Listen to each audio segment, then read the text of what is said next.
What's going on, everybody? Dots Gaming here, and today I have a video showcasing my planned Feral Druid PvP builds for World of Warcraft Shadowlands, and this is I think, going to work well in both Battlegrounds and Arena, but this was designed with Arena in mind. Now, you might be wondering, well, Dots, why are you not on the beta? Why are you not even on the PTR? And it's because my PTR isn't working. For some reason, I'm having issues with it, and I don't have beta access. So, unfortunately, I'm kind of relegated to just talking about Shadowlands from outside of the Shadowlands, which kind of sucks. So, this expansion cannot come soon enough because I am just beyond ready to make content on it. So I did figure, like I said, we'll just talk with the Wowhead calculators. I'm going to talk about what my planned Feral Druid builds are for Shadowlands. If you want to check out why I am playing my Feral Druid, I do have a very recent video on my YouTube channel where I discuss why I'm deciding to play Feral Druid and not really my Shadow Priest going into Shadowlands.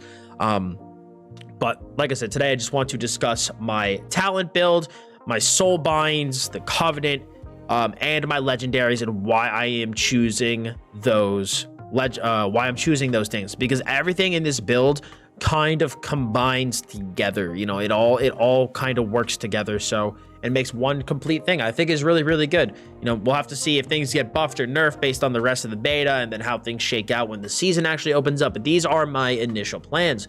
So starting with the talents, we're going to go row by row here. And the first row I do want to discuss is why I'm using Sabretooth over Lunar Inspiration. I know a lot of people are going to be really surprised to still see me choose Sabretooth, being that Sabretooth got kicked in the gonads because it used to be Ferocious Bite increased increased by 20% damage, and it increased the duration of your rip by 4 seconds per combo point spent.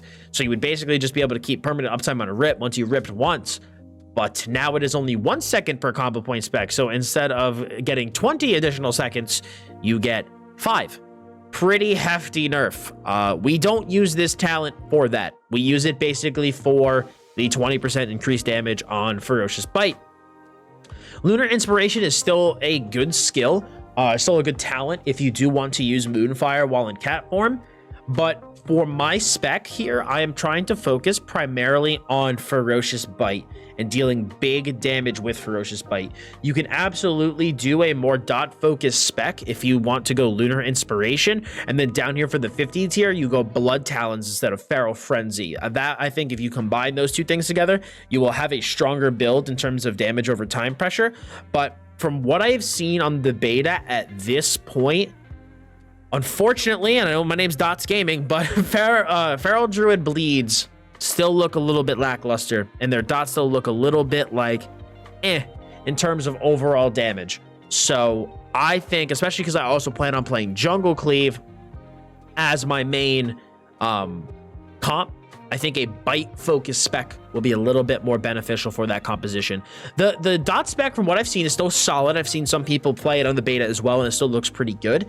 But I think it's going to be comp dependent. Like, I think if you want to run the Lunar Inspiration and Blood Talons build, that's going to be something for where you're playing with Warlock or a Shadow Priest. But if you're playing with a Hunter and you're going for big burst, I think getting the 20% increased damage from Sabretooth is really, really good to give you that big burst pressure. 25 tier is obviously going to be Wild Charge. We want to be able to leap behind our enemy, charge to enemies, immobilizing them, fly to an ally's position while non-shape-shifted. When you're in travel form, just leap forward 20 yards. Wild Charge is just such a ridiculously versatile skill. It's hard to not pick it over other things. Against maybe certain niche comps, you might want to go Renewal for the extra heal, but for the most part, Wild Charge is going to be a little too good to not use. We do have, in terms of the Affinity line, it's going to depend on which comp I play against. Guardian Affinity is going to be used in comps where I am scared that I'm going to get blown up, and where I think my Hunter or my Healer is going to be the primary target, I am going to go with the Restoration Affinity because of the huge amount of additional off healing that this Affinity provides. I'll pretty much, I don't think, ever go Balance Affinity. Balance Affinity is getting Typhoon as a fifth thing that you gain from it. But I don't know. I just think that Guardian and Resto offer way too much to really go balanced. Like, you become a nice off healer with Resto Affinity if you're not the target. If you are going to be the target, you just become a lot tankier and balance doesn't really give us anything we need. Our uptime is already very good, so I don't really see this being used. Maybe in niche situations where you might want to, you know, push people with Typhoon off of, like, let's say the bridge and Blade's Edge, but I just think these two are going to be way too good to not use. Now for the 35 tier, I know this might surprise people. I am deciding to go with Mighty Bash over Heart of the Wild. Heart of the Wild seems it's good, right? But it's on the same tier as like one of the Feral Druid's primary CCs, which kind of sucks. You know, it's either like you become a really boss off healer, or you become even tankier in bear form, or you get a strong stun. I mean, granted, Mighty Bash did get nerfed, unfortunately. It's a 1 minute cooldown now with a 4-second stun, but you can kind of knock this cooldown down a little bit with a conduit. So I'm like not too worried about the cooldown portion of it, but I think, again, it's going to depend on your comp for this. I think if you are playing in a setup-based comp, having that extra stun with Mighty Bash that doesn't consume combo points is super strong. But if for some reason you're playing in a comp and you just do not feel that Mighty Bash is necessary, Heart of the Wilds could be good, could be something that you use. For double DPS 2s, Heart of the Wild is probably going to be better as well, because you essentially become an off healer with this. You become a healer for the duration. It's really strong. But I don't know. I just feel like for 3s with a healer, I don't know if this is going to be better than Mighty Bash. It might be. These are, even when I've talked to like other Feral Druid players that have been on the beta a lot of people seem to be debating between these two. I am personally in favor of Mighty Bash for the way that I'm going to be playing and the comp that I will be playing as well. But I do see, like I said, Heart of the Wild having its uses in like things like 2s for double DPS, but maybe even for if you play with the healer, I don't know. But I'd still probably say Mighty Bash is going to be better. Like I said, I think this is double DPS 2s. Otherwise, Mighty Bash, I think, is gonna be D-Way, unless like your 3's comp, you're just like, oh, we don't need that stun. But for me, I think Mighty Bash is gonna be the best. 40 tier, I really don't see a situation where you want to not run Soul of the Forest. I wouldn't run Savage Roar even if it was the best. I can't stand this talent. And Incarn, I don't think Incarn is necessary because Berserk got buffed, right? Berserk got buffed. It is now an actual viable burst cooldown on its own. And so I think the combination of Berserk and Soul of the Forest is going to be more beneficial than Incarn and not having Soul of the Forest. I just think that Soul of the Forest just gives you a nice damage boost. Again, 5% increased damage per combo point used. You gain extra energy, which gives you much better resource sustain with energy, which, you know, typically at the beginning of the expansion, we will have a little bit of trouble with. So Soul, I think, is just a little bit too good to pass up on. So that is why we are going to be using it. It just offers too much that these two we really don't need anything from. For the next tier, we have Brutal Slash, and there's just really no reason to ever use Scent of Blood or Primal Wrath. Scent of Blood I don't think is very good. Primal Wrath is more for PvE, and so for PvP, it's going to be Brutal Slash. You're going to use this while you have the charges up, and then you're going to switch to Shred when you're in Berserk. Probably going to want to use Shred a little bit more because it acts like it is stealthed. So... But again, this just really gives you a lot of flexibility with your single, like with a like your spammable skill outside of your combo point spenders.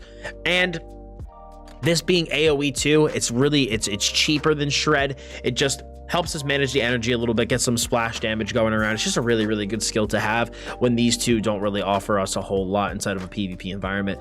Now for the 50 tier, like I said, I am going Feral Frenzy because I am going with a more bursty bite focused build. This gives us those 5 combo points and some strong initial damage with a bleed over 6 seconds.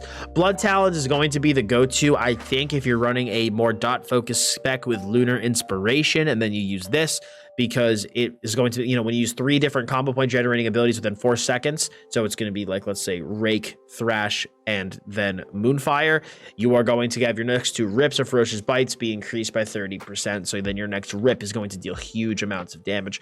So I think, again, if you're going for that dot spec, this is really good, but for the burst spec, man, you are able to set up huge combos with Feral Frenzy, huge combos, especially when you combine it with our legendary.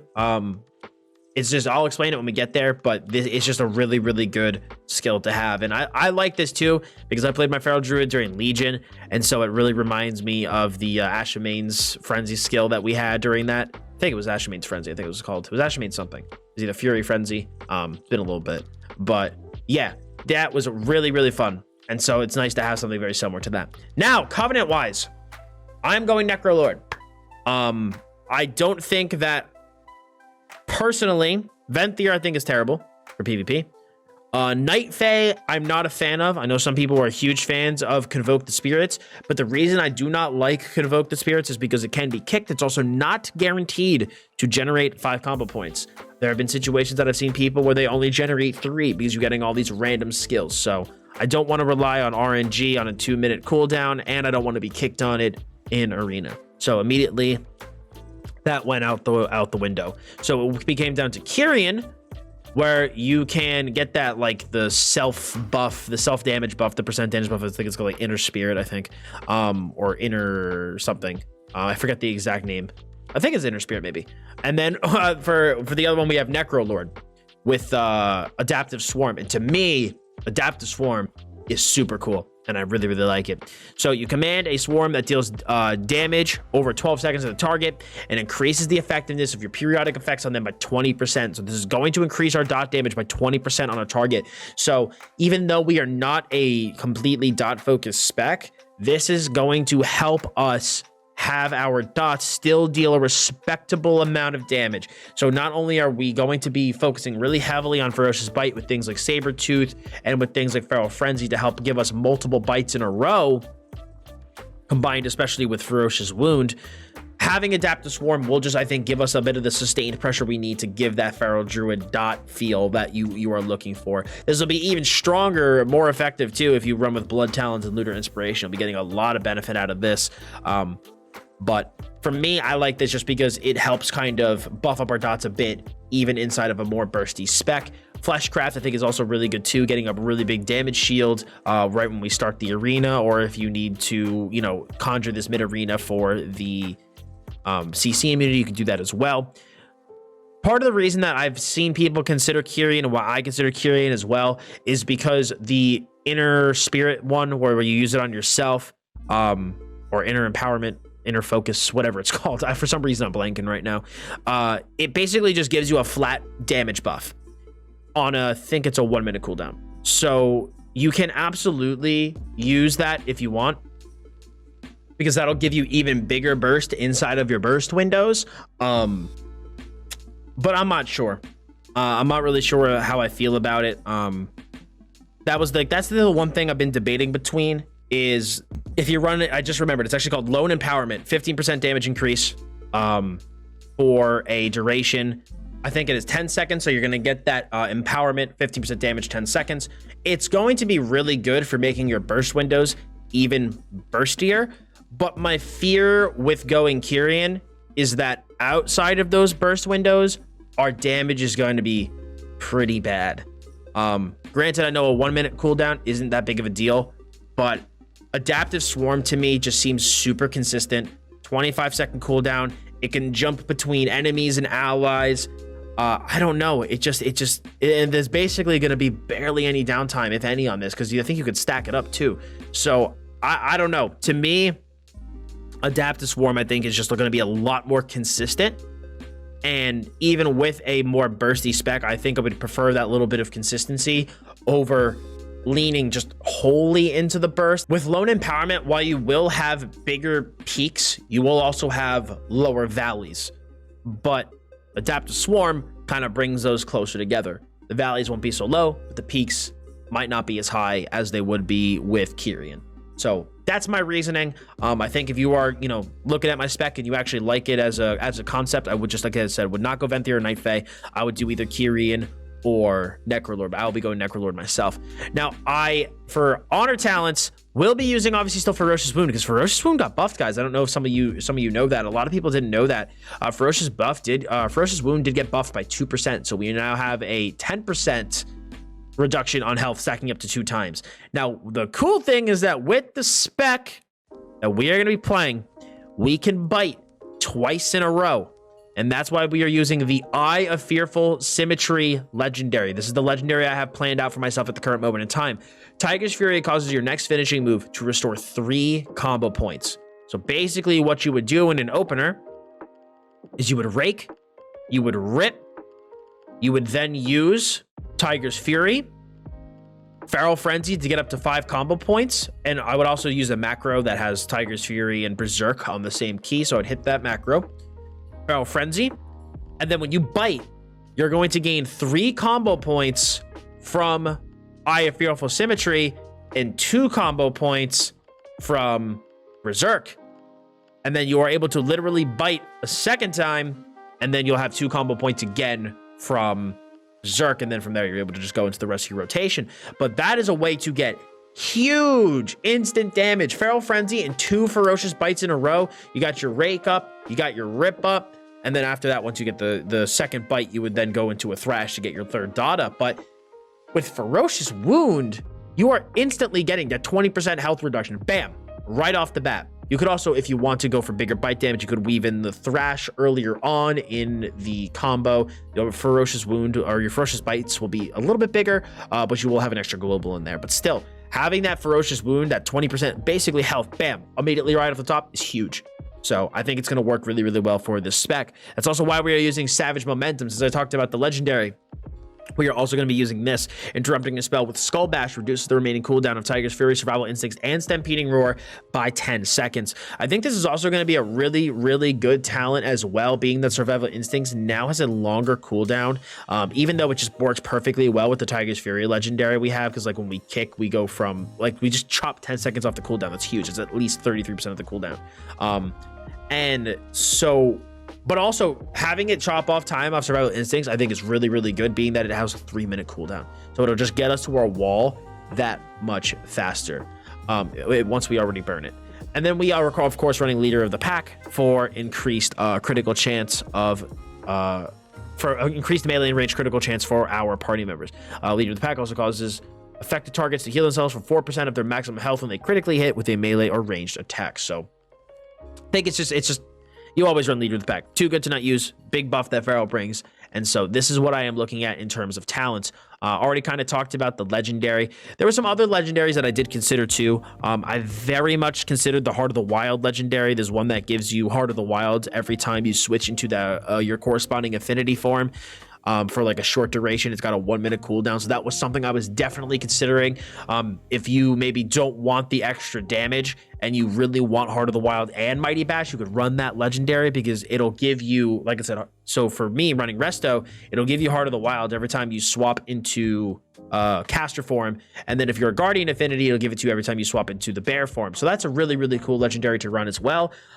If you want to run the dot focus spec, there is a Legendary that just gives you like an absolutely massive dot buff. It is called the Circle of Life and Death. Let me actually bring it up real quick. This is another one. If you want to run the dot focus spec, like Lunar Inspiration and Blood Talons, you could run this. Your damage over time effects deal their damage in 25% less time, and your healing over time effects at 15% less time. This is huge. This is a huge damage buff for dots.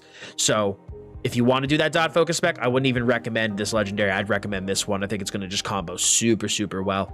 But the Heart of the Wild one, while it did seem good, it did seem like a good one to me, I wanted my Legendary to give me a damage buff, especially because Feral Druids, from what I've seen in the beta and from what I've been hearing people talk about, the damage feels, while it does feel pretty good, it's not as crazy as some other specs. So I wanted to go with a damage Legendary to help kind of make up for that little bit of a gap. I didn't want to take my entire Legendary and just make it a support type deal. But, you know, for some reason, if you really do feel like, hey, I want to use Heart of the Wild, you can use it. Later down the line, when we have access to multiple Legendaries, I think it would definitely combo well with one of these, depending on what you use. So still something to keep in the tank. Now, in terms of my Soulbind, like I said, I will be going Necrolord for my Soulbind. I'll also show what I would do if I was Kyrian. I didn't spec out the Kyrian as much, but I'll show you which one I would use. But I am going to personally use Plague Deviser Marileth. I don't think Emini, or however the hell you pronounce this, and the Bonesmith, I just don't think their stuff is as good. This guy, his tree is just way better in my opinion. And so I'm going to go over what these do. So you have Volatile Solvent, using Fleshcraft with your nearby corpse. Derives benefit from the corpse. this does not matter for PvP at all. This is only for when you're out in the world. But you are going to go straight down because you want a potency conduit. So I am going to be using Evolved Swarm. So Adaptive Swarm is going to increase periodic effects by an additional 14.4%. So if you are that dot spec, you're definitely going to want to use this because your dots are going to get another buff, just another buff.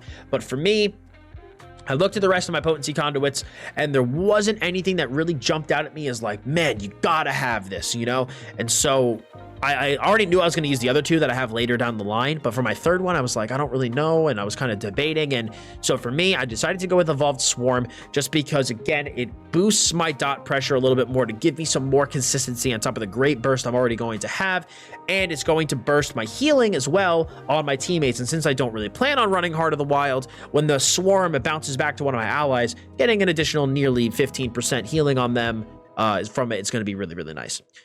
The reason I chose this, though, is for Ooze's frictionless coating. When reduced below 50% health, Ooze courses over you, granting you a shield for 20% of your maximum health for 10 seconds, and this may only occur once every 30 seconds. I think, personally, this is better than the Preemptive Strike. Your first attack or spell on an enemy increases your damage done to them by 10% for 10 seconds, limit 1.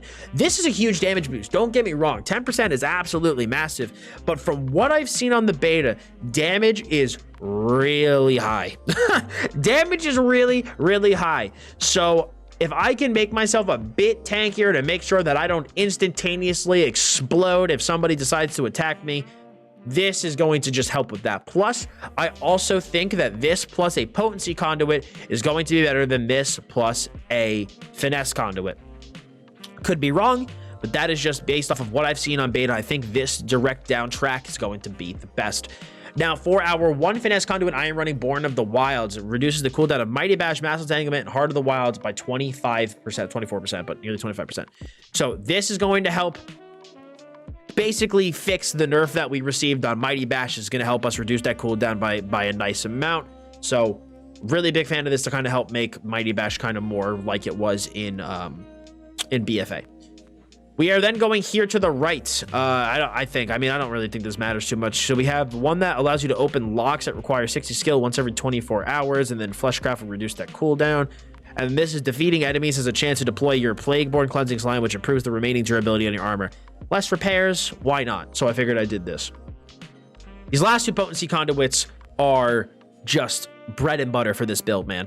So Tiger's Fury increases your damage bonus, or excuse me, the damage bonus from Tiger's Fury is increased by 7.2%. So Carnivorous Instincts is just going to make that buff inside of Tiger's Fury even stronger. And since we're going to get Tiger's Fury very frequently from having Savage Momentum, and we're going to be gaining all of those extra combo points with this, it just combos with the build perfectly. It just synchronizes really, really well with everything. And then because we are a bite focus spec, we are obviously going to be using Taste for Blood. This would be even a very good one too if you were the more dot focus spec as well, because Ferocious Bite is going to deal increased damage for every bleed on the target. So that's why we want to get those bleeds up, and then we're going to be getting huge bites between Carnivorous Instincts, between actually having Tiger's Fury up, between Sabertooth. Like, we're just getting all of these percent increases for Ferocious Bite, and it's just going to make for one big huge burst of damage. And then finally, we are using the ultimate form. While channeling Fleshcraft, you're immune to crowd control. Finishing the full channel grants you another 4 seconds of crowd control immunity. You know, this is going to be good if you want to try and, you see someone's going to CC, you can start casting this and avoid the CC. If you go behind a pillar, you can then cast this and come out and know that you can't be CC'd for 4 seconds. It just gives you a little bit of flexibility with your Fleshcraft to kind of use it in some cheeky and interesting ways to totally avoid crowd control. So I think it's a really, really good one. And plus, like I said, when I was looking at these guys, M&I, this one is terrible. This one is terrible. The Forgeborn Reveries. Upon death, your armor continues to fight, allowing you to fight for an additional 10 seconds. And during this time, your damage and healing done is reduced by 50%, and you can't receive healing, so you will just die after 10 seconds. It's not like it's a cheat death. This is just bad. And then with this one, after using 60 spells or abilities, your next Fleshcraft will deal shadow damage to up to near 5 by enemies over the duration, heal 5 nearby allies. Like, this one's not bad, but when I was looking through like the other things that you can get, I was like, Fleshcraft while moving, this, I mean, I don't know. I just don't know this was another one too. You can get a fear when you drop below 20% HP. One thing I don't know about this is it going to cause diminishing returns? Is it going to proc that, or is it going to be like like vampiric touch, or when you dispel it, it doesn't? And I don't think you would gain, like, if you want to get as many potency conduits, if you want to get 3, you'd have to go to the left, and movement speed is increased by 2% for each nearby enemy up to 10%. And like, you're not going to get the full benefit out of that 3s. So I just think that the Plague Divisor is by far the best. Oh, hold on, I lost my stupid calculator here. Let me bring it back up. I guess the refresh didn't want to cooperate with me. Okay. So I just think that this guy is by far going to be the best soulbind. Now, I will say, if you do decide to go Kyrian for the burst build, this dude, Pelagos, his shit is going to be really, really good. You would go Let Go of the Past, and then most likely you would go here. These don't matter. Bang, bang, bang. The reason that this guy is good is because of the first one and the last one. Using a spell or ability increases your versatility by 1% for 10 seconds, and then using another spell or ability increases this amount by 1% when it is not a repeat of the previous spell or ability, stacking up to 5%. So you get 5% increased verse, and you also get combat meditation. Activating your Kyrian class ability increases your mastery by 5% for 20 seconds, and occasionally expels sorrowful memories, which extends this duration. So you'll literally just be gaining extra verse mastery, which is exactly what Feral Druids want. So Pelagos is another good one. I don't know though. I still really like the Necrolord guy. I just think that their skill is a little bit more consistent. And I really like his Soulbind calculator. I think it is really nice to have. I like the immunity. I'm also a huge fan of this little damage shield, or not even little, excuse me, it's 20% HP. I'm a huge fan of the damage shield too. This guy is really offensive in nature, but I don't know. I feel like the Kyrian Soulbind and Covenant skill is just full send burst, while this guy allows for some more consistency of your damage in terms of evolved swarm with adaptive swarm. You stay in the fight a little bit longer with the frictionless coating. I just think in general it's a little bit better, but depending on what you want to do, either of these I think will be totally viable. But wow, this video ended up being way longer than I expected. I did not expect to speak for 30 minutes. But I hope you guys just enjoyed me talking about my Feral Druid, man, and hope that you enjoyed listening to my theory crafting and my thoughts on what's going to be going on with Feral Druid in PvP for next expansion. Let me know what you guys think about my build and what I have planned in the comments below. And I want to know what you guys have planned for your Feral Druid. What legendary are you going to be using? What Covenant Soulbind are you thinking about? Is there anything talent-wise that you maybe plan on doing differently than me? Are you going to be going the burst spec with the bite, or are you going to be going the dot spec with Lunar Inspiration and Blood Talons? Let me know, guys, in those comments. And if you guys did like this video and you liked the Feral Druid theory crafting, I'd appreciate if you smacked a like on it. And to keep up to date with all of the Feral Druid content and Shadowlands content I have planned for when Shadowlands drops at the end of October, please hit that sub button as well as the bell to keep notifications on. So thank you all so much for stopping by. I very much appreciate it. As always, I'm Dots Gaming, and I'll see you all in the next video.